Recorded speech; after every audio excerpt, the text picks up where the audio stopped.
Good afternoon. It's Wednesday, the 30th of November 2022, just after 1 o'clock. Welcome to UK Column News. Your host today, Mike Robinson, myself, Brian Gerrish. And we're delighted to be joined by Alwx Thomsons, bringing us Eastern approaches from the Netherlands, and also Debbie Evans, our nursing correspondent. Okay, we'll get straight on with digital identity, and here we go. Well, it's Britain plus Ukraine, apparently. So the UK and Ukraine today are agreeing a groundbreaking new digital trade agreement, which is going to help Ukraine rebuild its economy and support livelihoods following Russia's illegal invasion, according to the press release. It's fantastic stuff. So Kim Badenoch and Ukraine's first Deputy Prime Minister are getting together. And this is following a world-leading agreement with Singapore, which was finalised earlier in the year. And the negotiators worked at record pace with Ukrainian counterparts to deliver a deal after the Ukrainian government highlighted the important role Ukraine's first ever digitally focused trade agreement could play in bolstering the country's economy. You would have thought that Ukraine was busy trying to fight a war at the moment, but they are a powerhouse, as we're going to see. No, so they are indeed. So let's bring Kim Badenoch on screen. Here she is. This landmark trade deal agreed today between our two countries paves the way for a new era of modern trade between us. And the First Deputy Prime Minister of Ukraine said Ukraine believes that an open and free framework for the digital economy is the best investment in future-oriented development. But here's the thing, this is all about digital ID. For example, there's a critical need for people to be able to use digital solutions to prove they are who they say they are, despite the loss of critical documentation or displacement across borders, is what the press release said. So let's just remind ourselves what the UK's vision of digital identity is. It's all about each of us having a wallet and pieces of information held in that wallet called attributes, and that might be your legal name, it might be your date of birth, it might be your right to reside, to work or to study, it might be details from organisations such as professional qualifications, employment history, this type of thing. And of course this is all prerequisite to central bank digital currencies, and we've all been softened up for this throughout the COVID process. Now, of course, it doesn't all go terribly well. Sometimes it goes to hell, and this is a story from Australia from a few weeks ago. In Security Week, hackers leak Australian health records on dark web. This is 10 million customers of the Australian health insurer Medibank, and apparently Medibank released a spreadsheet which contained passwords which enabled people, the hackers in inverted commas, to access this data for 10 million customers. That's now doing the rounds on the dark web. I just want to remind everybody to have a look at these articles on the UK Column website on this. So we've got this one from Mark Edwards in 2017, Mark of the Beast, Digital Identity and the Cashless Cartel. We've got The Race is On, a new digital financial identity for every global citizen, from Bernice Bartels in 2017. Entry Point from Bernice Bartels in 2017, and of course, and Vanessa's article, COVID-19, the big pharma players behind UK government lockdown, from 2020, which covers this topic as well. So nobody's going to be saying that the UK column didn't warn them. No, indeed. But in the meantime, of course, yesterday was announced that the new version of the online safety bill is coming online. Well, this is the Telegraph article here. Social media giants face multi-million-pound fines if they fail to ban child accounts. And the reason I'm highlighting this article is because actually once you get halfway down the page, you discover that it's written by, or the main part of it is written by, Michelle Donnellan, the Culture Secretary. And the title of that is Our Values Should Be Dictated by Us, Not Silicon Valley. So let's just briefly have a look at what she's saying. When I became Digital Secretary, she says, I set a red line on the child protection measures in the bill, vowing to protect and strengthen them. When it returns, the bill will contain even stronger protections for children, combined with user rights protections for adults that inject genuine choice for users. I've also strengthened the legislation to help tackle absurd situation we have with age limits. Some platforms claim they don't allow anyone under 13. Any parent will tell you that this is nonsense. Some platforms claim not to allow children, but simultaneously have adverts targeting children. The legislation now compels companies to be much clearer about how they enforce their own age limits. Now, how are they going to do that? This is going to require some form of digital ID, and this is really what this is all about. So the legal but harmful clauses in the bill, in my view, violated the rights of adults to choose what legal speech they see and hear. Say and see. So I've removed legal but harmful in favour of a new system based on choice and freedom. So let's have a look at this new system. This is what they're calling it, the triple shield. So the first shield is for adults, and it's all about greater control, they say. The second shield is reinforcing the freedom of speech for adults, and it's apparently going to make platforms accountable. So let's look at how they're going to do that. As private companies, tech platforms will remain free to set any terms of service they wish.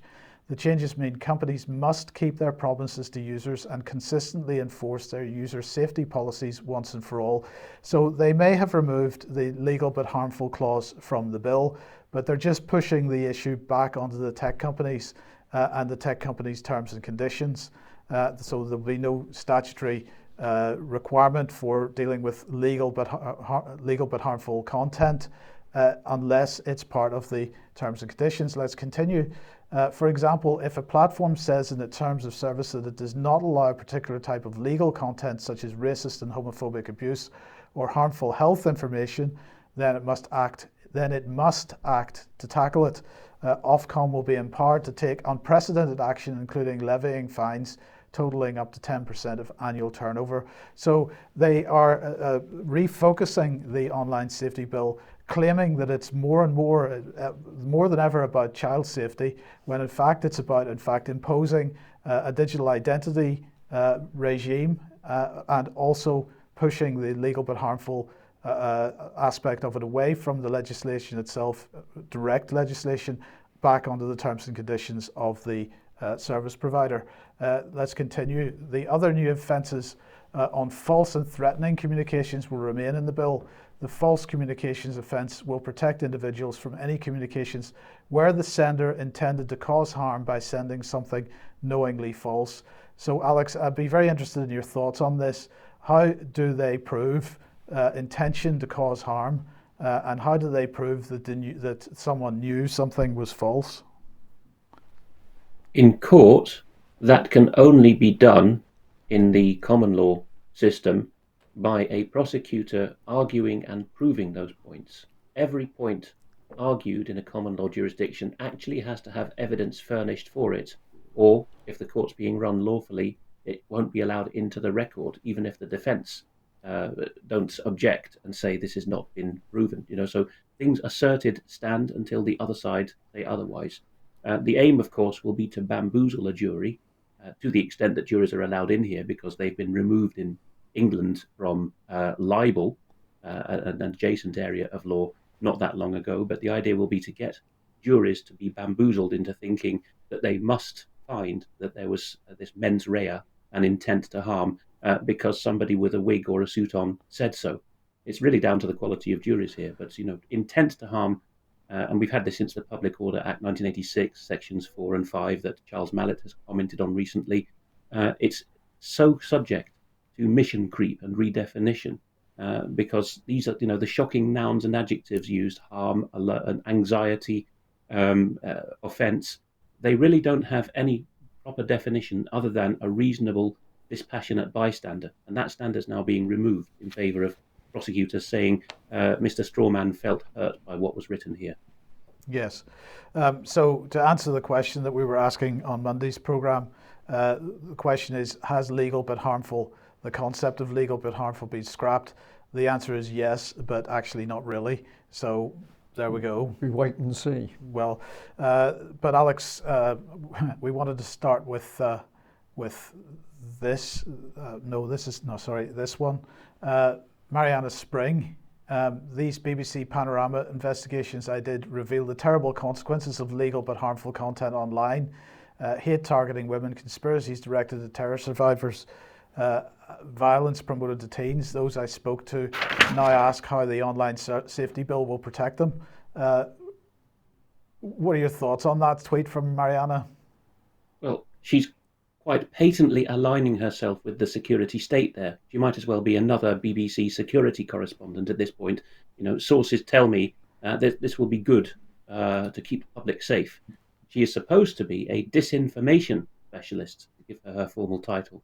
But look at what Craig Evans replies, and Craig Evans is actually an old-fashioned communist in his Twitter profile.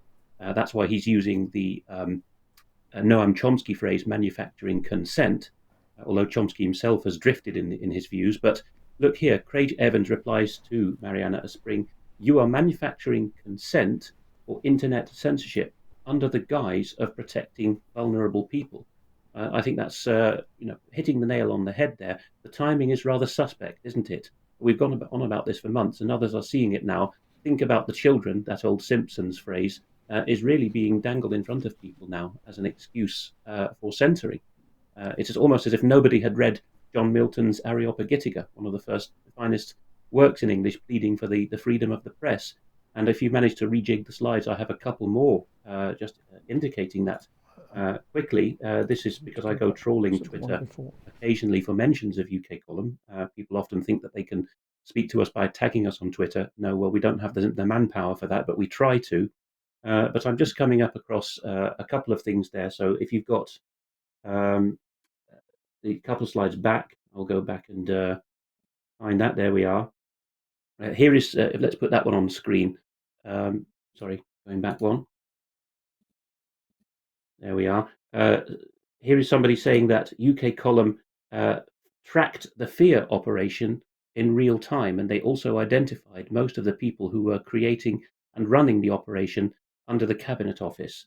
That was one illustration of why we actually persist in presenting what we're often accused of being one-sided in. I think the question we're coming to here is, are we opinion merchants or not? And we'll see if we get the slides in the right order to put the next one on. Now that one seems to have disappeared, but I'll just read it out. Somebody has said on Twitter, which I know is only a subsection of real life, that they found UK Column very informative and less biased than the BBC, and right on so many things. And here we are. Thank you for finding that.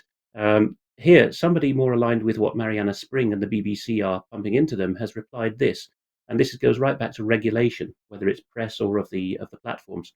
Henrietta Black replies rather wrong-headedly, "What do you mean that UK Column is right on so many things? Opinion channels are biased by their presenters or owners. Without being a member of a regulatory body, or in this new version that you just presented, Mike, without being under the umbrella of a self-censoring tech platform, no one can call them out for being biased, which they clearly are."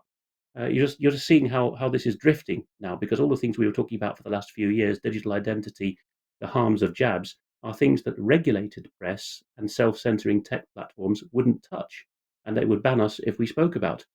So the things are getting a bit circular. And one more that belongs with that section is the one that people have got a preview of the Canadian Member of Parliament. In first we have this one, Andy Hewitt, says that it's incredible, and this is because we were not regulated by corrupt and self-serving regulators. It's incredible how spot on with our analysis we were from the outset, and that was with regard to COVID being declared a high consequence infectious disease, and then that being removed 4 days before the first lockdown, or lock-up, as they'd keen to call it. Here's another one from someone abroad. "You have to be outside the UK to realise how much we're all manipulated by the media." Think of that tweet there and its timing by Mariana Spring. "We're constantly lied to," says Nazar Kular. In amplification of that, Christina Ashcroft says, "Exactly, listen to UK Column News. That's where the truth is." This sentiment is clearly being shared by a lot of people. And this, I think, we've got out of sequence, but there was also a Canadian MP very recently, saying in Parliament that there are no such things as new media.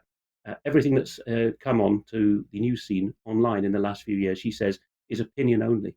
So this regulatory capture has even affected the minds of parliamentarians who set the standards. And in Britain, we have the same, hence the current framing.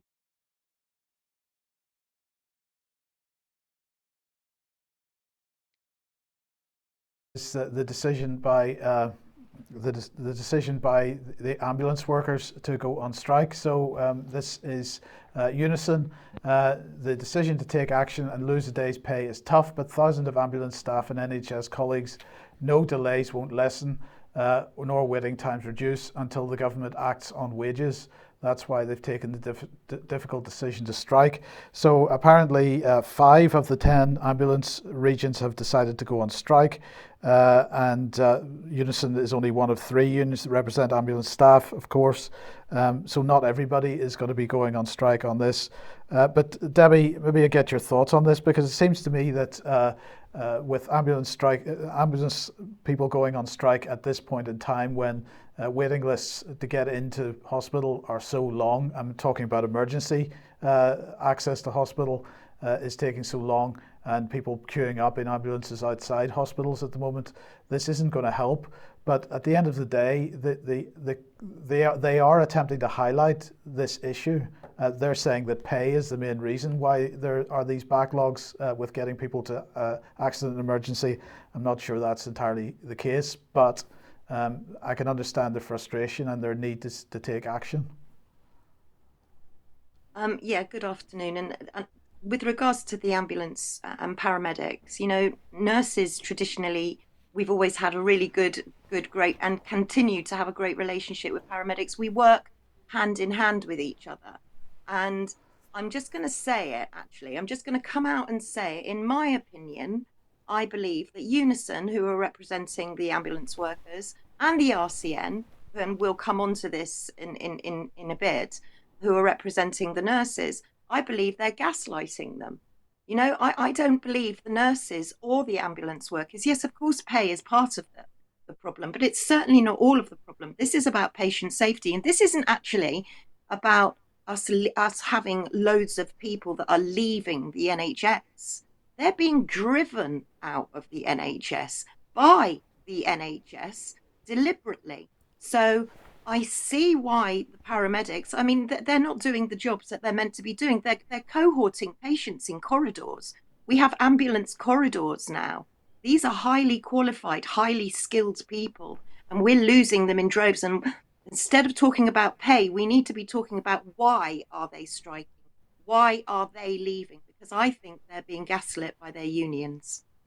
Okay, so we've got a bit of a clip from the Royal College of Nursing here, and this is from a couple of weeks ago when they were announcing the nursing strikes, I believe. Yeah, it is. It's I pulled this bit of clip because it shows Pat Cullen, and I wanted everybody to meet Pat Cullen, who's the head of the RCN. She's a psychiatric nurse by trade. She says that nursing's in her blood. Well, we've probably got the slightly different blood groups here, because I pulled out a piece for her for you to hear, because again, we're getting this same message, pay. And I don't believe, as a nurse and as the nurses that I've spoken to, I don't believe this is all about pay. Not for 1 minute, but have a listen to what she says. Members, you can be very proud. These results are strong and they are clear. We've now entered a defining moment in our history, and our fight will continue as long as it takes to win justice for the nursing profession and for our patients. I know you felt a range of emotions when voting in this ballot. We don't want to have to take strike action. It's always our last resort, but we've been left with no other choice. I also know that some of you will be disappointed that your place of work, despite the hardest of campaigning, has narrowly missed out this time. But for the first time in the Royal College of Nursing's 106-year history, members in hundreds of NHS workplaces across the UK are now able to take action. There are 2 things to keep in mind as we enter the next phase of our campaign. The first is that your patients will be kept safe. We are doing this for them too. The second is that governments and ministers have the power to stop this at any point by doing what's fair and what is right. I urge them to look in the mirror and ask, how long will they force nursing staff to follow this route? Members, we are entering a tough stage, but you can be proud, confident, and know the public is right with you. Thank you for what you've each done to get us here. Stay firm, stay together, and we will win this.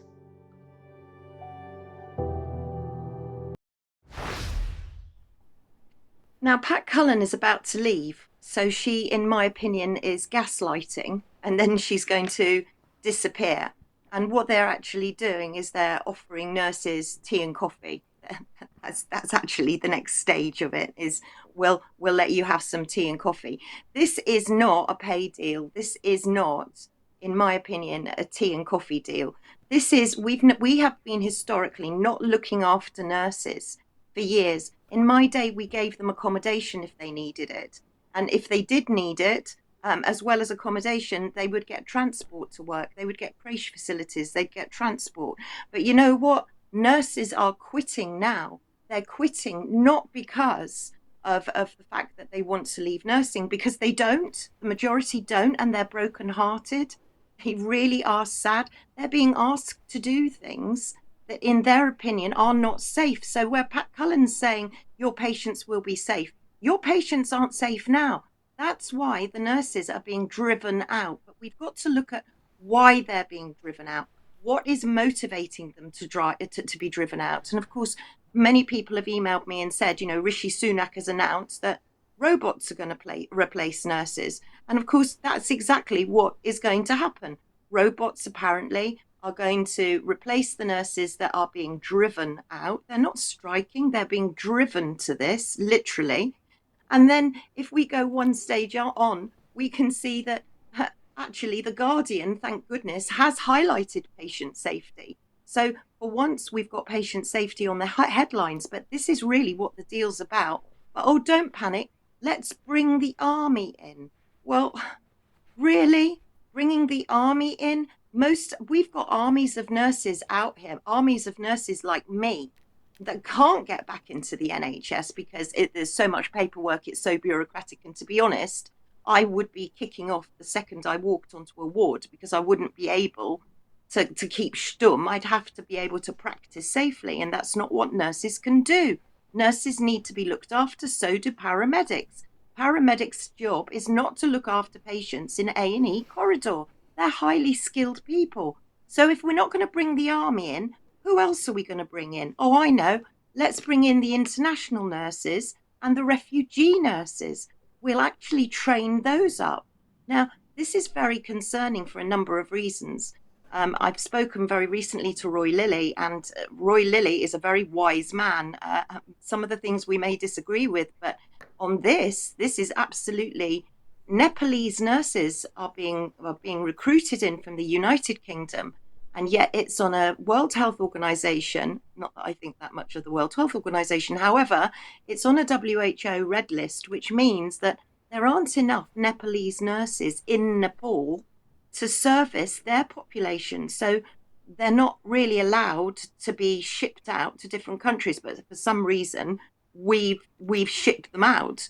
But not only that, we're getting transition nurses. So we're getting nurses in from Nigeria, we're getting migrant nurses, refugee nurses, all of these people to replace the nurses, our homegrown nurses that are being driven out. And of course, these inexperienced, possibly underqualified nurses that may not be able to speak English won't be able to challenge the system like us old school nurses would like to do.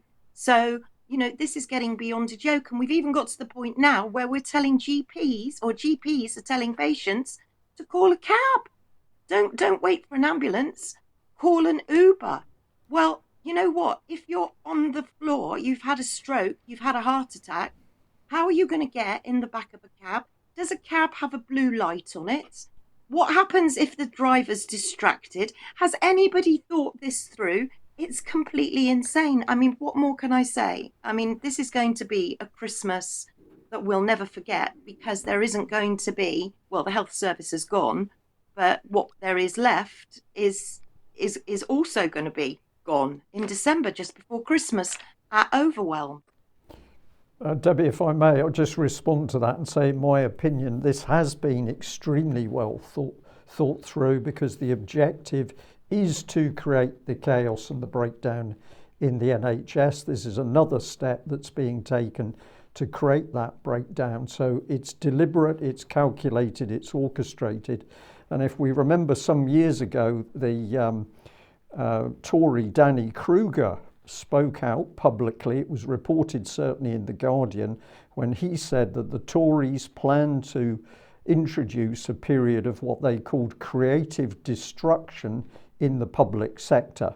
And what he explained around that statement was the idea was to have transformational change, but first you had to destroy existing arrangements. And this is what the Tories under Rishi Sunak now are doing. But this policy has been running for a great many years. But don't worry, it's all fine, because here we go. Injecting hope, the race for COVID-19 vaccine. If you were unconvinced about how fantastic COVID-19 vaccines have been, you just need to go to this event. It's being held at the Science Museum, and it's all about how do you develop a vaccine quickly and effectively to combat a global pandemic. And the really wonderful thing, and I hope everybody understands it, this little section is dripping with sarcasm, but the really wonderful thing about this event is that there is a centerpiece, a sculpture made of multiple layers of glass of a coronavirus for you to go and see, and you can see it in all its three-dimensional glory. It's going to be fantastic. Who's behind this? Well, it is the Wellcome Trust and also the Huo Family, well, Alex can correct me if I've pronounced that incorrectly, Family Foundation are the major funders for this. But it's not just for the UK, it's going other places as well. It's going to Delhi, it's going to China, it's going to other places, and it's all about injecting hope. So I hope everybody is suitably impressed. Well, this is another psychological mind game. Debbie's used the expression gaslighting twice, but we know that the government is using applied psychology to change the way people think and behave. And now we're seeing this spreading in all of the organisations connected with the government. Wellcome Trust is just one of many using these sorts of techniques. But Alex, just very briefly, I mean, the thing that I suppose most concerned about is this is being presented in the Science Museum as science. In fact, it is a total propaganda piece, because it's all about building a narrative towards, well, Debbie's going to come on to life sciences again in a little bit, but this is all about developing a market for the new generation of pharmaceuticals. Yes, but the entire concept of not just the Science Museum, but all of those museums in South Kensington and in other parts of the country that focus on human progress, they've all fallen victim to it. Now, I know we get some flack by talking about this as being parts of cultural Marxism, but it does overlap, or intersect, as they say these days, with critical race theory and all of this stuff. And I went there with my wife pretty recently, particularly to see, as she's a medic, those galleries, and they may have whisked them away in the meantime, but there was a display there on the yellow card scheme, its origins in the thalidomide scandal. But you could see that anything pre-90s, pre-2000 at most, was, giving the facts about medical blunders and what we learned from them, and Britain's glorious heritage in benefiting the world in medical pioneering. From about 2000 onwards, it very much becomes selling the narrative. And there's very few sticklers of the history and philosophy of science left in the academic world who can tell this story, who are not in anyone's pocket. Just look at the disclosures of conflicts of interest in papers. In fact, we have an example of that coming up in another slide. Okay, thank you. And Debbie. Okay, thank you very much for that section. Well, let's switch across to Ukraine, and we're going to go straight into two little video clips from Channel 4, a report from in the trenches at Kramatorsk, and this was by the Channel 4 journalist Lindsay Hilson. Now, I've got to say that this lady has put herself in the front line, and we have to give her absolute credit for that. But let's have a little look at part of the report. We've taken this out of a slightly longer report. Let's have a look at it and see what she has to say.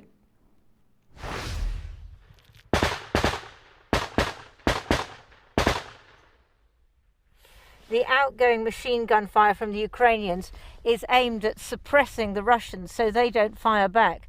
But the problem is that as long as there's firing from this position, there could be firing coming into us. And that's why we're waiting here in this trench and not moving. 3, 2. After a few minutes of quiet, it's time for us to run across the open ground to the other trench. All safe.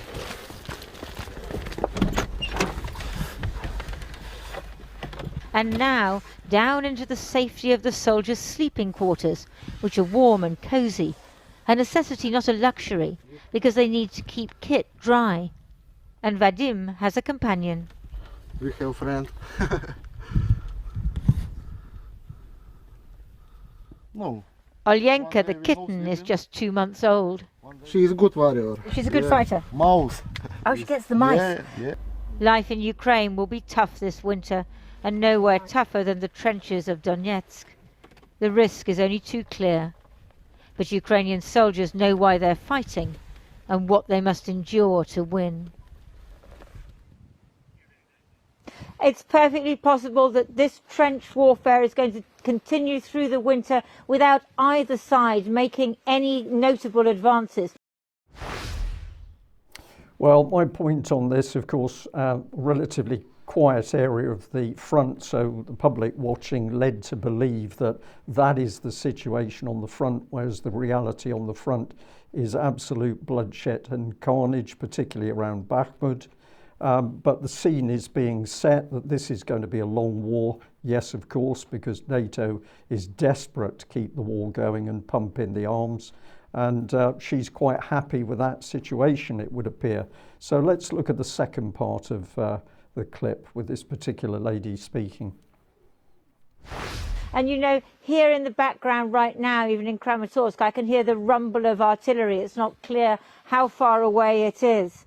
Now, there's a NATO foreign ministers meeting tomorrow, and what they're going to concentrate on is the other threat, which is the Russians who are firing missiles at Ukraine's energy sector. That's the reason that so many towns in Ukraine don't have power, and some of them still don't have water. A lot of places they haven't managed to restore that yet. So what NATO countries are likely to do is provide more air defences, as well as generators and transformers, other things that will make civilians' lives just that little bit less difficult. I can't say easier over the winter. But even as that is going on, the men you saw in that report, Vadim, Yuri and others, are going to be in those trenches fighting. And so are the Russians. The Russians who are their equivalents, many of them conscripts, the poor bloody infantry, and their kit may be worse and they may have less discipline. And discipline is one of the things you need to survive a winter in the trenches. Now, in 2022, just as it was more than 100 years ago in another part of Europe. Well, there we are. And very quickly, of course, we've got in that the Russians are incompetent in what they're doing, but this is just static warfare on the front, whereas the truth is completely different. But let's have a look at how Ben Wallace has been manipulating things in Ukraine. And I came across this really, I find it an astonishing picture of Ben Wallace with President Zelensky. Picture says 1,000 words. What do you pick up from this one, Mike? The devious little conversation with an unkempt, I'd call him dishevelled Tory salesman, Ben Wallace. What's he selling? Well, he's going to be selling more arms. He's going to be selling more war. He's going to be selling more death. But I was interested in that very interesting expression of the lady looking at the, I believe it's an aid. I'm going to ask you for some help on this one, Alex, but I look at this picture, it disgusts me because this is the manipulation behind the scene to keep this war going and to keep thousands of casualties, possibly 1,000 casualties a day running. What's your impression of this little gathering, Alex?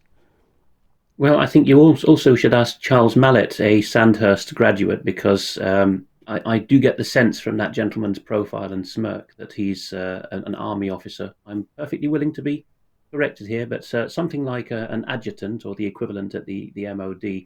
And these men do always, the defense secretaries, when they travel, do have these aides on hand and, you know, giving them their talking points. And when I interpret, I see this as well. The permanent secretaries and the advisors are actually running the show, and the secretaries and ministers are there really to stand here and say this as directed by these guys. So, you know, whether the joke originated with Wallace is possible, but it may have been more likely that the gentleman you just drew attention to is really keeping a closer eye on proceedings than just there to support Wallace. Yeah, okay, thank you for that. Well, let's bring that image back on screen and have a look at what the real headline was. British Defence Minister calls on the Ukrainian armed forces to maintain the pace of rapid attacks on occupiers throughout the winter. Well, the reality is that as a result of this sort of advice, small groups of Ukrainian soldiers without any form of armoured vehicle, with no air support, are attacking Russian positions, and they are being slaughtered in their thousands. So that despicable little meeting with a very scruffy Ben Wallace, but what's the result? Ukrainian and Russian soldiers going to die. These are some of the things that he said. Given the advantage that Ukrainians have in training and the quality of their personnel compared to the demoralised, poorly equipped and trained Russians, it would be in Ukraine's interest to maintain the momentum gained during the winter. It would be in Ukraine's interest to keep the war going, but the reality is that Ukrainians are on the defensive at the moment, and their limited attacks are being destroyed with incredibly heavy losses. The country's a wreck. There's no momentum forward, but there is momentum into a completely failed state. So well done, Ben Wallace. He went on, the Russians recently deployed a unit with no food, no socks, and few weapons. This is a disaster for a person who goes into the fields. Now, I'm pretty sure what we've got here is Ben Wallace repeating Ukrainian propaganda, but it's cheap, it's ridiculous, and it's outrageous that he should be uttering these sorts of words for UK and Western ears to hear. He said this, the Russians have the scale, but they are not great. Well, most of those who were good soldiers are dead.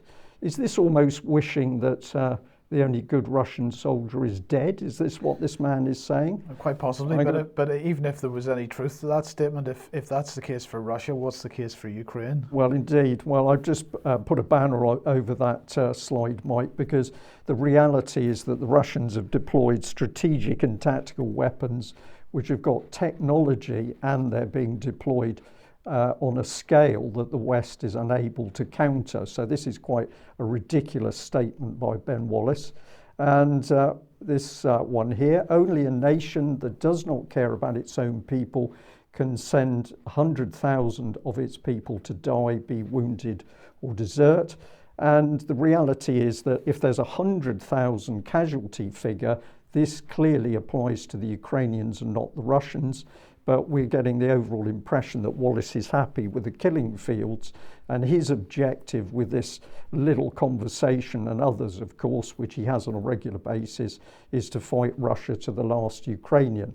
But of course the BBC is helping, because all of a sudden Bakhmut, where the main fighting is taking place at the moment, has dropped off the BBC map.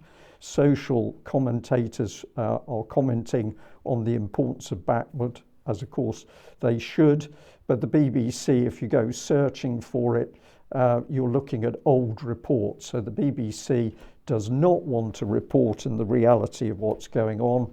A better photo, I'm not sure where this has come from, so thank you for whoever the person was who took it. But basically, Ukraine is now talking about a tenfold increase in dead and injured. So that Channel 4 report at the beginning giving completely the wrong impression of what's happening. And this would mean, a tenfold increase would mean possibly 1,000 dead Ukrainians a day. Meanwhile, Mike, I think you're going to show the suits who are the people helping keep this war going. Well, indeed, as Lindsay Hilsum said in her report, the foreign ministers meeting of NATO taking place yesterday and today in Bucharest in Romania. So they're discussing their long-term objectives for enhancing NATO's defences. They're strengthening their support for Ukraine, apparently, or at least they're talking about how they're going to do that, and they're talking about how they're going to enhance their long-term resilience. Now, Finland and Sweden are there. This is their first foreign ministerial meeting as NATO invitees, and this is ahead of their accession to the alliance. that means that their membership takes NATO to 32 countries. So no expansion, no expansionism going on there at all. Moldova is joining the meeting at foreign minister level for the first time in history, and the foreign ministers of Bosnia and Herzegovina and also the foreign minister of Georgia also to be present at this meeting because they're discussing their ongoing cooperation with NATO. So I just wanted to show this still from the NATO sort of press pack, and I just think Jens Stoltenberg, well, gormless is the word that springs to mind there, Brian. He does not look competent, and in fact his actions demonstrate that he's not competent. He's also looking jaded, Mike. I think the pressure is beginning to tell, but you don't want anybody who's too bright. You just need the puppet who will stand up and make the report that the really powerful people want. So I think Stoltenberg is beginning to fail here. Yes. Okay, well, let's come back on the scene of the war. A couple of days ago, we reported on the BBC, which had a statement about NATO.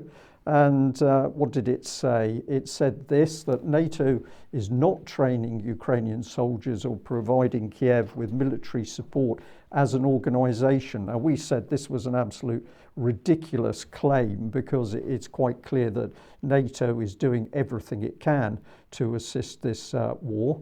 But before we comment further, let's have a look at this little video clip of the Ukrainian Foreign Minister, Mr. Kuleba, speaking. Iris, Hawks, Patriots, and we need transformers. When we have transformers and generators, we can restore our system, our energy grid, and provide people with decent living conditions, which President Putin is trying to deprive them of.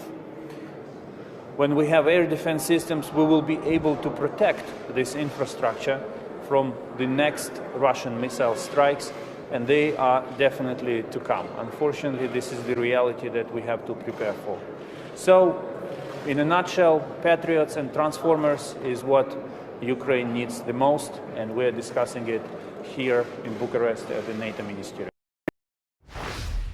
So this says it all. When you've got a need, you go straight to NATO, but NATO claims it isn't really involved. But what a ridiculous request, that over 50% of the national electricity infrastructure destroyed, and you're now going to get portable generators to solve the problem.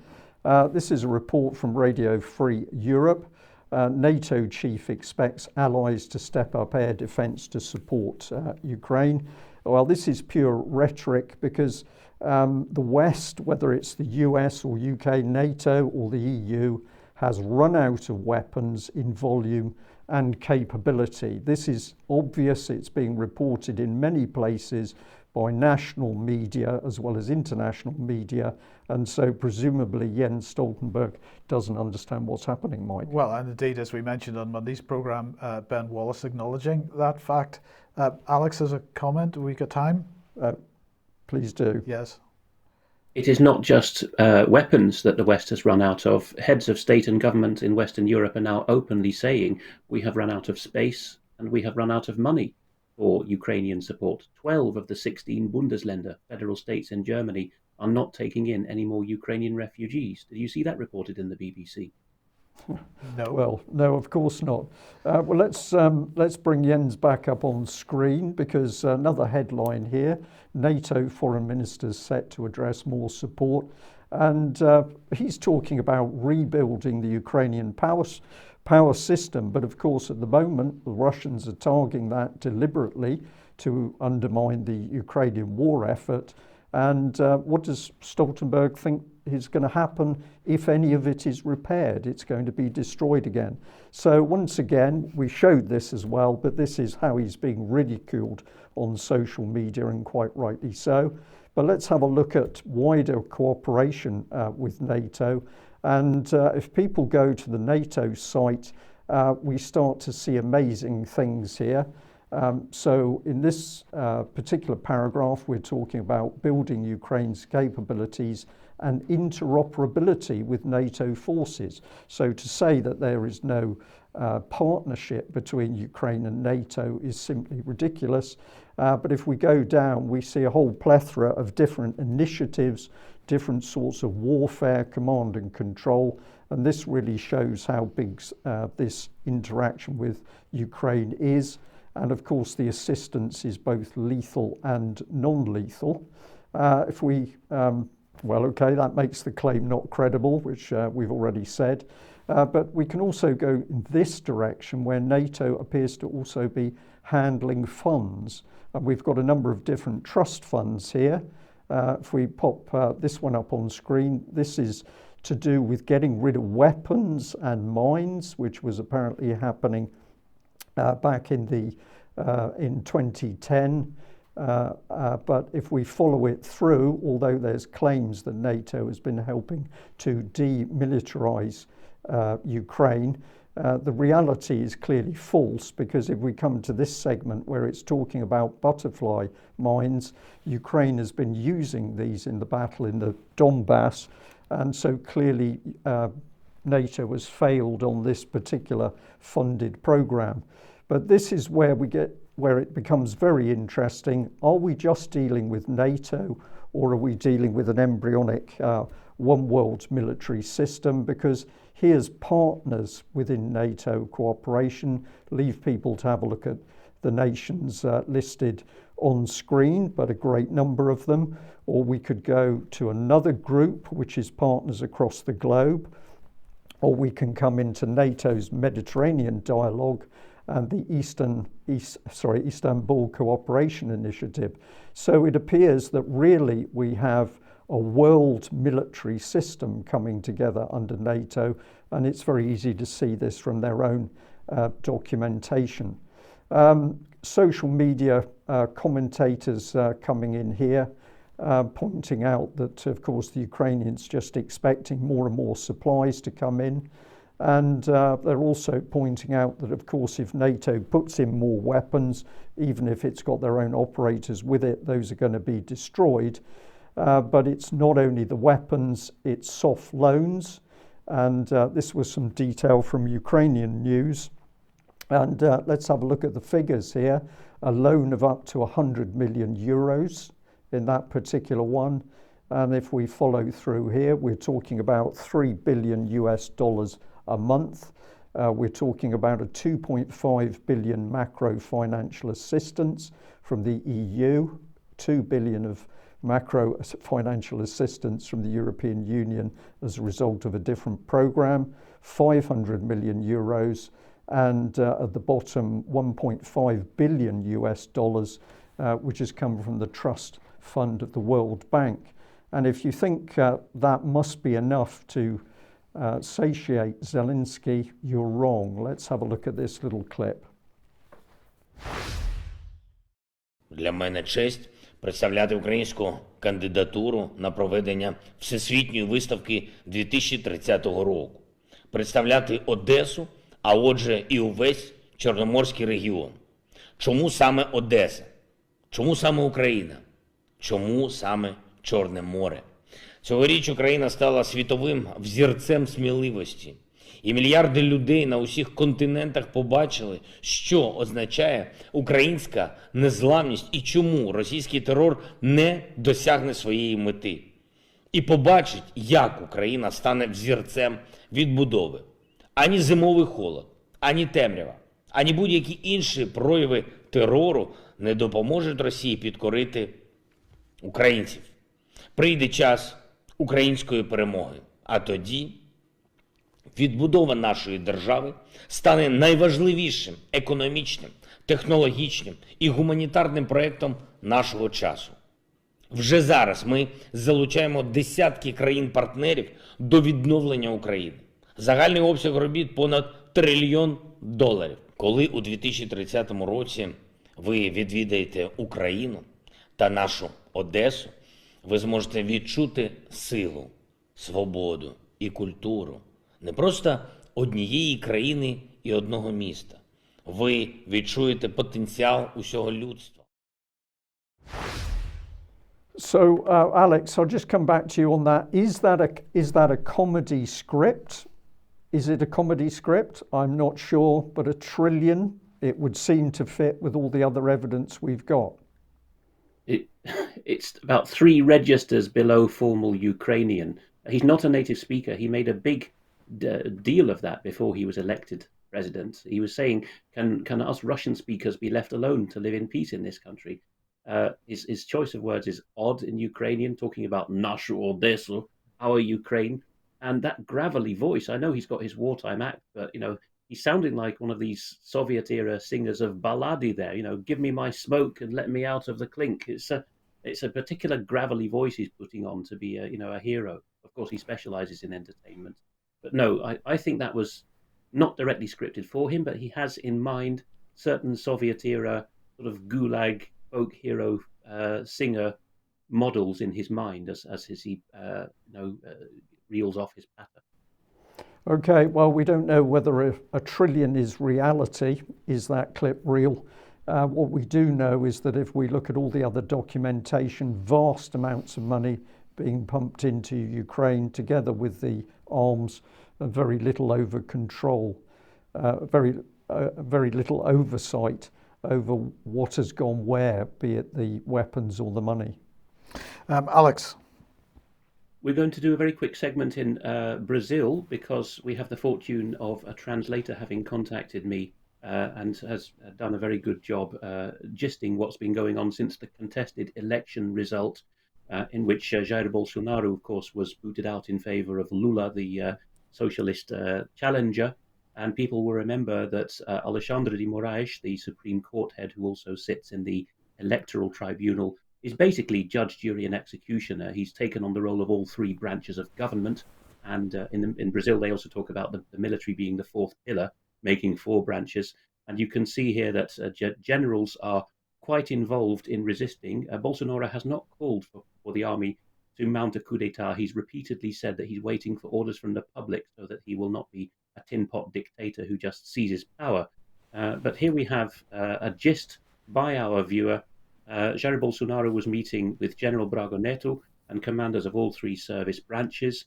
In a WhatsApp group, General Neto stated that Brazil is experiencing a serious political impasse, especially with the confirmation of an illegal and fraudulent electoral process imposed by the Supreme Court and the Electoral Tribunal. All of this under this is very strong words for a serving general, autocratic, arrogant, and illegal leadership of Minister Alexandre de Moraes. I repeat, he's a judge. He's not a politician. He's not a legislator. He's not anything else other than a judge. But he's giving orders to police and all kinds of stuff. Let's see more examples of that. We've got here a video which is playing silently in the background as I read what's going on. These are all the people whom de Moraes, through his 2 courts, has silenced.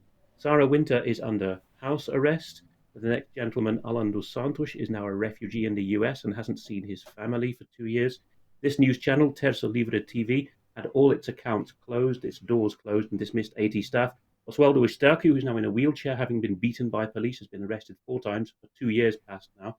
Marcelo Frazão, a professor, was fined the equivalent of £10,000 and lost his channel. Marco Sintra here, fighting a legal action for criticising the vote, and he's been taken off the internet.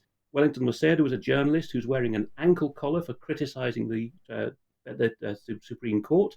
I'm having to skip some because there's so many. Pastor André Valadão lost all his media profiles for criticising the Supreme Court and the election court. Judge Ludmila is fighting a legal battle for criticising de Moraes and lost all her media accounts. On a news channel here has been had its channels seized. Bob Jeff here is another one who's lost all his rights. This goes on and on. You can see this is a lot of professional people, judges, clergymen, journalists. These comedians have lost their profiles. It's the worst kind of Canadian and European stuff is happening in Brazil, and we actually have a man to blame for it all in this case. De Moraes and his 2 courts are actually issuing orders to these internet people, and in many cases real-world actions to arrest people. And I repeat, there's been some long-term disquiet in Brazil So that figures like this Oswaldo Eustaquio, who you saw, who's now wheelchair bound after being beaten and detained so often, he's been at this for a couple of years. And people who can read Portuguese or make some sense of it can see the bare bones of it. Monarch is one of the most popular podcasts in the country. He was demonetized by YouTube and lost his channel after a Brazilian court order for criticizing electronic voting machines. And there are hundreds of others, says the final text on screen, who've been silenced by de Moraes' two courts, the Supreme Court and the Electoral Tribunal. So this is really going to go places, but not, the usual Latin American disorder yet. Just a still that's on screen next, you can see Jair Bolsonaro, the outgoing president, has been saying for a couple of months that he's ready for war. But while he was speaking in the more equatorial Paraná state in the north, where people are a bit more hot-headed, he was quick to say, I will not go to war without you. I will not start commanding the army. But it is a rather desperate situation that's developed. And here is a gist again by our translator of what Bolsonaro has said. That's in green. He says, we not only have the money thieves of the past, but a new class of thief has appeared. They wish to steal our freedom. And he says, we cannot imagine seeing this situation go on for a couple of years, but we're not going to go down the dysfunctional route of other Latin American countries. So we'll see how far this manages to get. The translator makes a note here that the protesters are asking for the restoration of the separation of powers. People can freeze the screen and read all of that. They're being, like their European Portuguese co-Lusophones, they're being very constitutional about their demands, and they know what their rights are. And here's a key point by this translator. Brazilians are sick of the lies in the European press. If you listen to the European press, you'd believe that there were hardly any trees left in Brazil. But there's so many forests as far as the eye can see. So this is being bound up with, the usual grudge that Brazilians are being falsely reported. We can see here in just a few seconds of silent footage that the Conselho Tutelar, the Guardians Council, again operated by judges and judicial orders, turned up on the picket lines in the 18th of November, not many days ago, and tried to take the children away from these protesters. And they were beaten back, as you can see, with a minimum of force, just a bit of shoving rather than anything worse than that. This was on Avenue Fernandes de Lima in Maceió in Brazil. And regarding that particular footage, our translator has one final comment, which is that, well, I won't read it all, but basically, Brazil isn't as degenerate as Europe or North America or Australasia yet, in that you cannot, by court order, seize children and basically sell them to others for adoption or agency care for profit. All they can do is give the children from the parents to the grandparents. So some states, as the translator writes, are on Bolsonaro's side.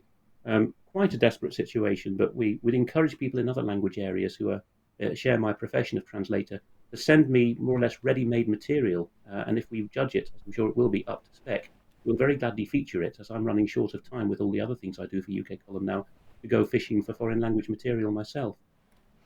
Okay, thank you for that, Alex. Now let's come back to the issue of life sciences. Debbie, and we were talking about this on Monday, but you want to highlight the model for the future? Yeah, I would like to, because it's now been announced that the government's going to use a vaccine task force approach, which means they're going to invest £113 million into research. Now, this is research, folks. This isn't help or therapies or any kind of support. This is just research. So cutting edge research, cancer, mental health, obesity, and addiction is what we're going to go for. And it's absolutely terrifying, because it says what we've been saying all along, in that the UK is going to be first and foremost on the planet for life sciences, and we're going to be apparently the first population to benefit. I can't see any benefit from it. And be pleased, because Kate Bingham, remember Oxford, AstraZeneca, Dame Kate Bingham, who did the lecture with Dame June Rain, Nothing Like a Dame, she's running it, so we should be extremely reassured. But let's just go back to the life sciences vision, because if you look at the life sciences vision, and this is where it gets really scary, this was Boris Johnson, under Boris Johnson in 2021. And if you look at what it says, I mean, please freeze the screen, but the bullet points are they want to make the UK the best place to trial and test products at scale. The NHS will be the biggest driver of innovation. They'll adopt new policies at population scale using new technology, and they'll create a business environment for life sciences companies. And of course, the firepower of the City of London is going to be in the centre of this as well. But who's actually in charge of it? So if we actually go and look at who's been writing this, along with Boris Johnson, we can see a few familiar names. We can see Professor Sir John Bell, who's the Professor of Medicine at Oxford. We've got Sajid Javid, we've got Kwasi Kwarteng, Lord David Pryor, and Sir Jonathan Simons. Now, I'm not going to go into depth into this, but I just want you to know that these are teaming up with the NHS and the MHRA. So basically, the UK is exactly what we've said it is an experimental laboratory, and we are the lab rats. But if we just go one frame on and look at the preconditions for success, because that's where it gets really interesting, and I want you to find this empowering, because it says that the NHS is critical to the delivery of nearly every element of the vision, the life sciences vision. It also says the UK is punching above its weight globally, but we are second and third in the university stakes. So you can see Harvard's number 1 and Cambridge and Oxford 2 and 3. It says the NHS has potentially the richest longitudinal health data in the world. But more importantly, and this is where it gets exciting, I think, because it should empower absolutely everyone, it says the life sciences vision can only achieve it with the support of the public, NHS, and patients. So this is what we've been saying right from the get-go, and I know it's a very quick whiz through life sciences, but I just want you to understand, everybody watching, that the NHS is the unique selling point. If we buy into the NHS and we constantly want to remodel the NHS into the future, fast forward into the medical metaverse, etc., and AI, then this is what we're heading for. But it can only work if we make it work. And if we don't make it work, it will all collapse. So my advice to everyone watching is go and look at that life sciences report, because clearly you'll see the NHS isn't for you anymore. It really isn't. But we can stop this. They need us in order for this to happen. So if they need us equally, if we don't if we don't do what they say, then they can't push forward their agenda. Okay, now, Debbie, I just want to very, very briefly touch on this, because the less said about Matt Hancock, the better. But nonetheless, your point here is that this whole idea of celebrity is just ridiculous. Yeah, I mean, I'm not even going to waste the time on it. Have a look at the slide and you'll see exactly what I mean. Jonathan Van Tam, we knew he was going to get up to something. Well, he wouldn't catch me in a Labour ward with him, that's for sure. But I'll let everyone else make up their mind. But it just seems that we've gone completely celebrity crazy. So he's going to take up a role on BBC's Call the Midwife. Excellent. What could possibly go and go Matt wrong? Hancock, by the way, Matt Hancock's upset he's upset the I'm a Celebrity crew, apparently, because he'd already signed up for SAS, this SAS television series. So now he's going to be the new political Bear Grylls. Not. No. Okay. Alex, let's just end with this. An update on what's going on in Wales. We have, and the people should find this on publicchildprotectionwales.org, but it's a press release that Lou Collins of Liberty Tactics tipped me off to last night. For those who haven't been following the backstory, it's about the sexualisation of children. I promise an article, I can't promise a date, but there's so much to report on the legal outcome of this judicial review. Let's just whiz through this. A judicial review doesn't have cross-examination or oral evidence, so it was 2 days. Paul Diamond was the barrister who represented the 5,000 people summarised by 5 petitioners for this judicial review, and really conducted himself magnificently. No solicitor or pre-trial lawyer could be found in the whole of Wales to take this on. It was too hot. But Darren has been on the team and has given Liberty Tactics the key interview, which I got most of the interesting details from, and people will find that link there. But in layman's terms, it became clear in the judicial review, because people bothered to raise funds and turn up, it became clear that the Welsh government had overstepped the mark, and all the people who are sniffing, this is only Muslims who won't adapt to our way of life, or have you read the curriculum? There's nothing in there about sexualising 3-year-olds. This is what the judicial review flushed out. The Welsh Government had no benchmarks, the curriculum hadn't been written, and they were just leaving it to UNESCO to set the detail. And that was exactly the point of the judicial review. The written verdict, of course, will take some weeks to come out. And on the second day, the Welsh Government defended itself, and they did a very sheepish and poor job, made some extraordinary claims, the key one of which was that until human rights legislation of our generation, parents never had any rights to decide what their children were taught at school. This is how far gone the thinking has gone now in the Welsh Government and other devolved administrations, and in England too. The Welsh Government will be continuing to ignore its will at the will of the people, says PCP Wales, but it's done us an indirect favour by putting these statements on record for the public, which is a key thing about judicial review. This is now English case law, whatever happens. They go on to say that the close of proceedings allowed Paul Diamond, for the petitioners representing the Welsh mothers, to refute the government's claims of misinformation. You'll recall a whole think tank was set up to call everyone right-wing extremists who were concerned about this in Wales. And the whole school approach, the lack of parental choice, gender ideology and queer theory. This has all been read into the record. And the final part of the slide is particularly of interest to those in the legal fraternity who are wondering whether and wrestling with their conscience, should I step up to the plate in such cases? Well, you should, because as they correctly write in the final heading of the PCP Wales press summary, we won the day we stood up. We changed the world the day we stood together.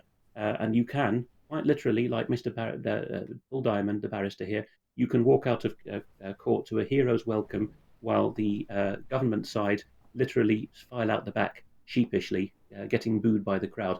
If only you'll do your duty, you will be amazed how much support the public will have for you. And I think that takes us on to Anne finally, doesn't it? A couple of memes here. Here is Dr. Tedros of the World Health Organization changing his tune in a satire variant, of course. In May, he's saying the jab offers you 95% protection. In June, he says 70% protection. In July, 50% protection. In August, he says it doesn't protect you, but it reduces the spread. In September, he says, well, it doesn't actually reduce the spread either, but it does reduce the severity of the symptoms. In October, he says it doesn't reduce the severity of the symptoms, but it does reduce hospitalizations. That's to protect the NHS. In November, it doesn't reduce hospitalizations either, but it means you're not going to die. And the prediction is that next month, Dr. Tedros will say, you die if you take the jab, but you do go to heaven. And one more, which is the ever beloved Bob Moran in a new format. He's continuing his ordinary Twitter and Telegram platform as Bob Moran. But look, he's also involved in notourfuture.org, where he's calling upon people to sign a pledge against digital future, which we've been covering through digital identity. We've been covering the whole of this episode. So here we are, the future, unless you break through the wall into the sunlit uplands, is quarantine cages, stay safe messages, 2 hours to curfew warnings, social credit bank, queues for the Southern Fried Crickets stall, and people being herded into the test and jab pod. Well, I'd be with the family whose father has done what men do, and Bob likes to encourage men to be men in his cartoons. He's taken a sledgehammer and he's busted a hole through the wall. Yeah, brilliant. Thank you, Alex. Yeah, excellent. Well, a good point to end on. And yes, can we also emphasise the tremendous work that the ladies in Wales have done to stand up against this appalling religious and sex education. And I'm quite sure if more mums and dads across the country really understood what's coming, and of course most of the origins of that education have come from the UN, but if they knew about it, they would also be standing up. So we'll ask our viewers and listeners to help us spread the word. Back in a couple of minutes for some extra. Okay, we will see you then. Thank you for joining us. Bye-bye. Bye-bye.